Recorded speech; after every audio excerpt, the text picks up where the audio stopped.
Hey YouTube, how's it going out there in YouTube world? Hillbilly rideshare driver coming at you. It's Friday 23rd of March and it's cold. We've been having snow and cold and snow and cold, and somebody needs to tell Mother Nature it's springtime. Anyway, I wanted to talk a little bit. I noticed something with the Lyft rating system, and if you do Lyft, you probably aren't real happy with the way the rating system works, because you really don't get to see your rating. They have to send you a report.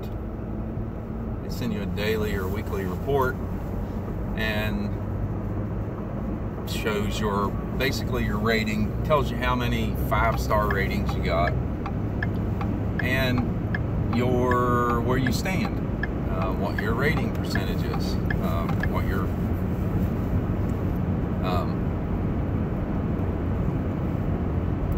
now normally they will show a small graph, and it will show what your weekly rate is, and then it will show what your weekly rate last week was, and it will show you the average of drivers, which is 4.8 according to my most recent email from Lyft. Well, I noticed a pretty big inconsistency. Not my most recent, meant to talk about this. I meant to do a video. I don't get to sit down and do a lot of videos because, you know, I work 5 days a week.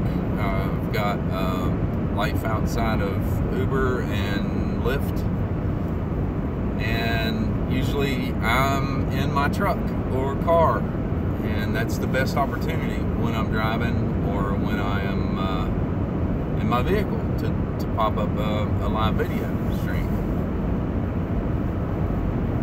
Of course, you know, you may see it later, but anyway, here's the deal. They sent me a rating email, said that I was 4.90, and the week prior I was 4.90. Now I went back to the week prior. It was 4.92. Let me show you.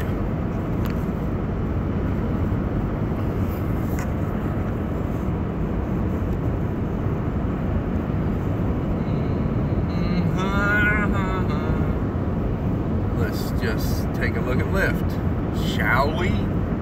Okay, here we go. March 9th through the 15th. There's my feedback. Two ratings, I guess 2 5-star ratings. I think whatever.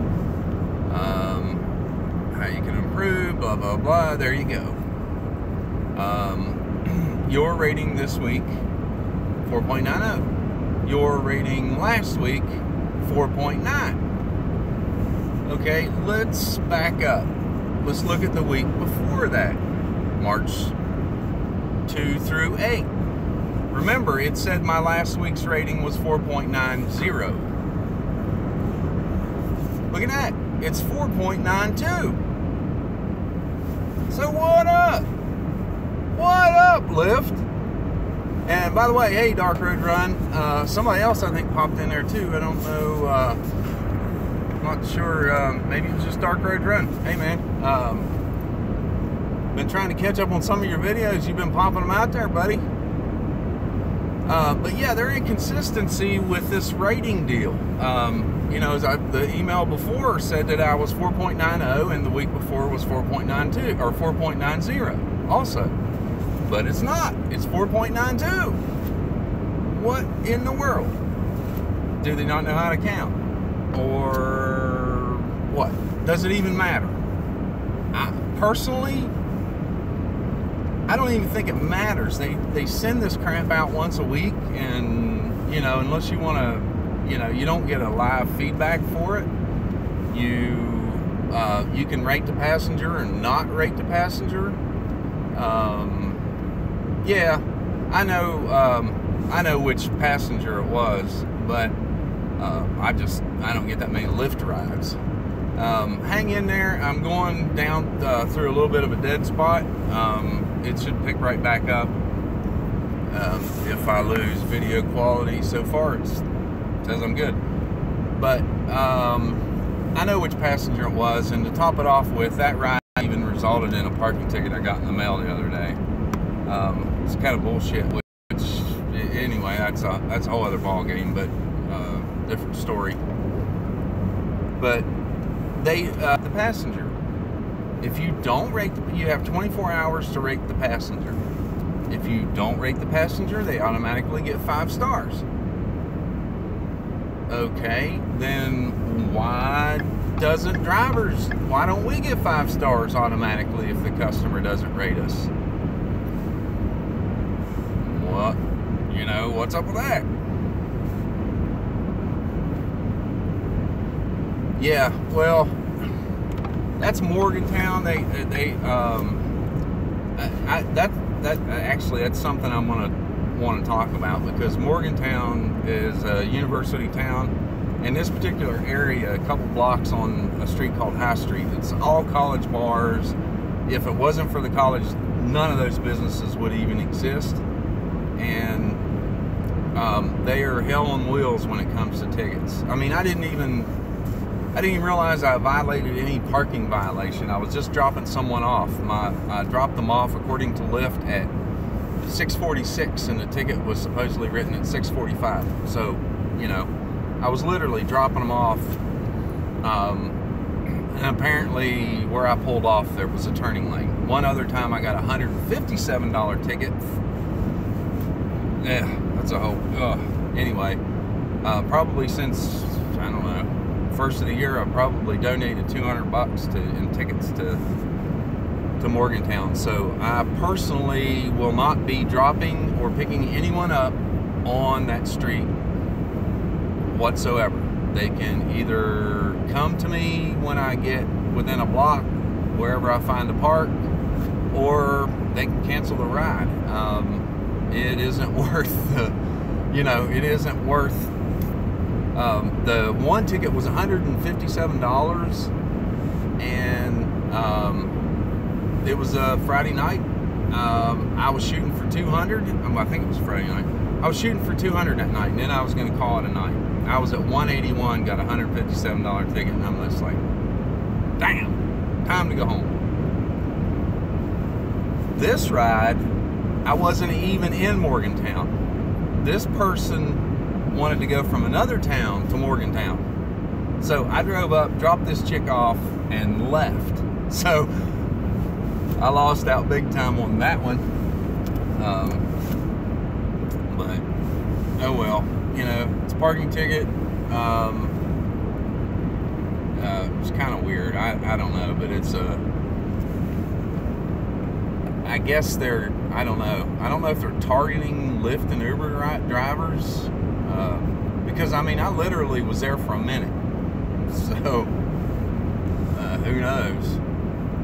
Exactly. Well, I've even made, exactly, you know, that's the thing, without those students going to this area, these businesses would not exist, which means they would go elsewhere, or they would drive themselves. Neither one a good scenario. It's total bullshit. And I've even suggested like a cell lot, like a parking lot, an area downtown where all Uber and Lyft and taxi and anything else has to go. That's where the students have to go when they want to ride. That's where they get dropped off when they want to go to that area. And in all honesty, it's like a 2-block area, and it would be super simple for them to walk or stumble, you know, that far. But that doesn't give them revenue. So, and they honestly, I mean, I literally, the first ticket I got, I talked to the police officer. There was 2 police officers. One walked up and he's like, "Hey man, you're going to get a ticket if you don't move." And then this other little jackwad came up behind him and was like, "No, this is a traffic stop. Let me see your license and registration." I'm like, okay, whatever. And, you know, I tried to explain to the guy, look, you know, I'm trying to pick up a drunk kid, you know, from a bar. You know, I'm doing a service. I'm doing God's work here. And he didn't care. The only thing he said, he finally come down off his high horse a little bit when he brought my ticket back. He said, just from now on, just, you know, find a place to pull off, you know, and you'll be fine. Well, I found a place to pull off. Still got a damn ticket. And I didn't even see anybody. I didn't see the police officer. I didn't see anybody. I don't know if it was a camera somewhere or what was going on. But ticket showed up in the mail. And I was there during that time. So it was me, I guess. But it's just gotten to the point where you just can't in that area. And if enough, you know, like I said, it's almost like they're targeting rideshare drivers up there, at least in that area. And I don't know if they see it as easy money or if they just, I don't know. But they are dickheads. They're known to be that. Everyone knows that. Well, there would be a ton more DUIs. Maybe we're cutting into their revenue, and they're pissed about it. But you know, at that point, do they really care about the well-being of people? Do they really care that you're actually out drinking and driving, or do they just care about the money? You know, do they just care about, you know, being a cop? I don't know. I mean, to me, you know, I'm saving lives. And like I said, I don't know what their motivation is, but if they're not targeting rideshare drivers, it seems like they're sure as hell targeting me. I'm a big target, I guess. I'm probably the only Uber driver that drives a pickup truck. But hey, you know, and it really sucks, you know, whenever you know, you're out till 3 in the morning and then drive home. And I mean, I'm like you know, if you drive, you know, you drive an hour to the big city to drive, and you know, I'm the same way. And you know, you drive, you know, put your butt in the seat at 3:30 and you're not home until 4:30. You know, when you make $181 at night and almost 160 of it goes to the ticket, that's kind of takes the wind right out of your sail. But I don't know. And then there's, you know, of course, you know, then there's the Uber deal, which I want to make a video. I think I'm going to follow this up unless things start picking up and I really can't keep my train of thought about, you know, do us as contractors really, are we really entitled to more money just because Uber raised their rates? I mean, I'm going to touch on it a little bit here. I mean, I've had businesses myself. I've been contract, you know, contract type situations where we, you know, we've been on a contract and that's the price. And that's what we agreed to. Didn't matter what the company that I was working for, what they charged their customer. You know, so from that perspective, do we really have a right to complain because Uber raised their rates for the passenger? Do we have a right to that money? And I want to talk about that a little bit. there's a little interesting kind of tidbit of my opinion. It's not really fact or anything. It's just my opinion as to whether we're really entitled to, or whether we really should be upset about them charging more and not giving us more. Regardless of whether you think whatever the price we're getting, whether you think we're making enough money or whether we're not, that really doesn't play into it.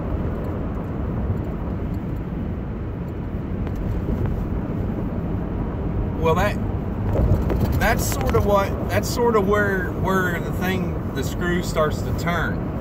Is if we as a contractor, agree to do this job for whatever the price is in your area, doesn't matter what they charge at all. And what makes the big difference here is that from a contracting standpoint, we never bid on the price. We didn't, Uber didn't say, how much will you charge us to, exactly. That's exactly what I'm getting at. Uber didn't ask us, what is the price you will charge us to drive for us? What's your bid? We didn't have the opportunity to bid, and at that point, that really in my opinion, takes the contractor relationship to a completely different level. The initial deal was, if you drive for us, we will give you a percentage. I know that changed over time, but the fact has always been, the foundation of our pay structure has always been based on the amount they charge the customer. Regardless of whether they were taking 25% or 40%, it was still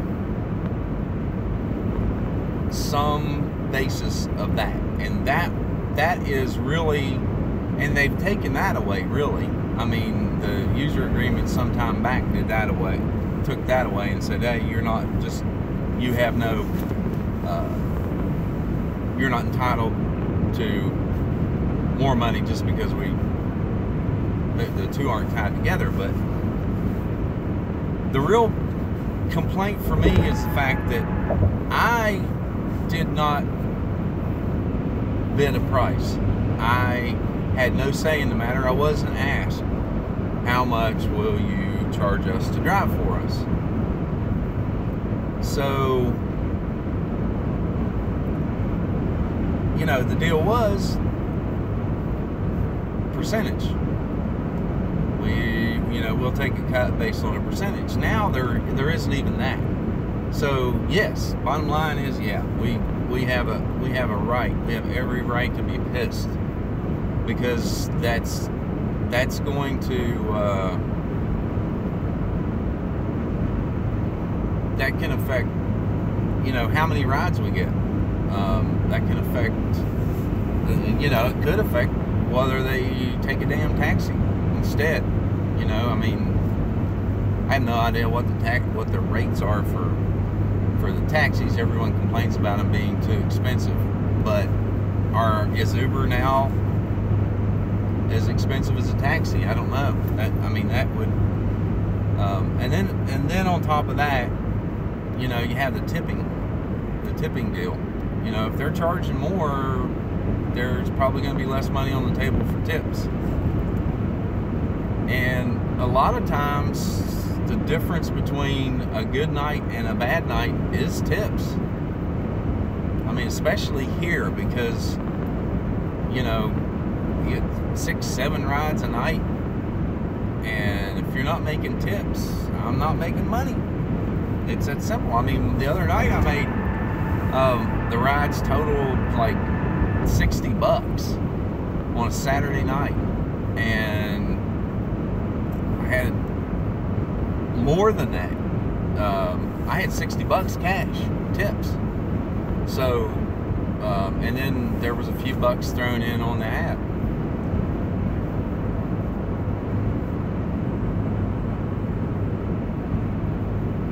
Hey man, thanks for tuning in. I appreciate you.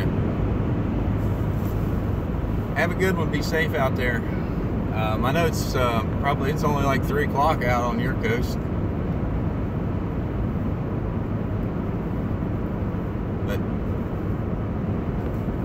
anyway, you know, I've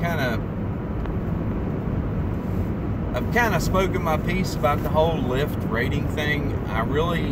I don't know if it matters to them. I don't even know if they'll deactivate you for a low rating. I'm not even sure about that, but I'm sure they will. I'm sure there's, you know, it's probably 4.5, 4.6 like Uber is. But they sure don't do a very good job of tracking it and making it part of the app.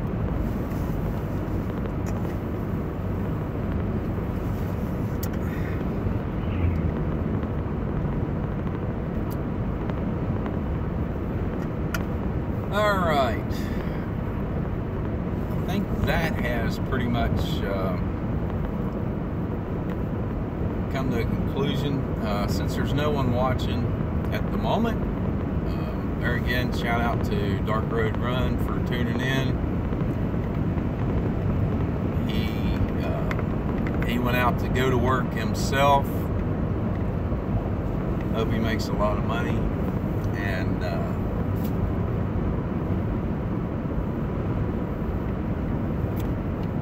so I kind of got off the subject a little bit with the whole Uber Lyft fare thing. I kind of wanted to say that for you know, a different live stream. Kind of wanted to make this one quick, kind of back it up with another one, just so that they don't go so long. So I'm gonna go ahead and I'm gonna hop off here, and I am going to maybe pop back on a little later. But anyway, if you're new, if you catch this, you know, welcome to my channel, Hillbilly Rideshare Driver. You know, posting up some of the things that run into out here driving in rural West Virginia. Of course, you know, if you have any questions about the state, the area, how I go about doing it, whatever, it's what the channel's for. Just throw something up in the comments. I'll try my best to get back to you as quick as I can. But anyway, like, share, subscribe, y'all. And don't forget to hit the notifications so you don't miss my, anytime I throw up a stream. If you don't hit that little bell beside the subscription, you won't, you may miss the notification when I'm live streaming. And I do a lot of live streaming, like I said at the beginning of the video. But anyway, stay frosty.